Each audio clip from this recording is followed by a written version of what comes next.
According to OSHA, recent studies have shown that almost half of heat-related deaths occur on a worker's very first day on the job, and over 70% occur during the worker's first week. These types of tragedies can be avoided if employers take actions to protect new workers. OSHA interprets a new work term as one in which workers are new to working in warm environments. This includes the following groups. 1. New, temporary, or existing employees who start new work activities in warm or hot environments while wearing additional clothing and are performing increased physical activity. 2. Workers returning to work environments in which they are potentially exposed to heat hazards after an absence of 1 week or more. 3. Workers who continue working through seasonal changes when temperatures first begin to increase, such as in the spring or early summer. And 4. Workers who work on days when the weather is significantly warmer than on previous days, such as during a heat wave. In any of these groups, workers may not be used to the heat load. This increases the risk of developing heat-related illness. A worker's body can prepare for warmer work conditions through acclimatization.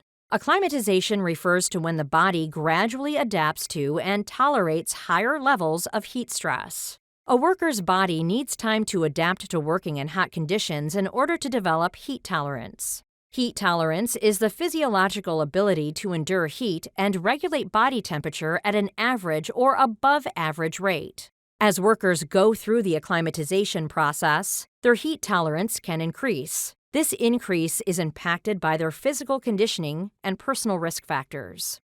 When a non-acclimatized worker sweats, it contains a high level of salt. During acclimatization, the body produces more sweat, which results in more evaporative cooling. The worker's sweat will now contain less salt, and the worker will be less likely to develop an electrolyte imbalance and heat cramps. The acclimatized worker's body will become more efficient at getting rid of heat and will have a slower heart rate and a slower increase in body temperature. More blood will flow to the skin, resulting in more efficient cooling.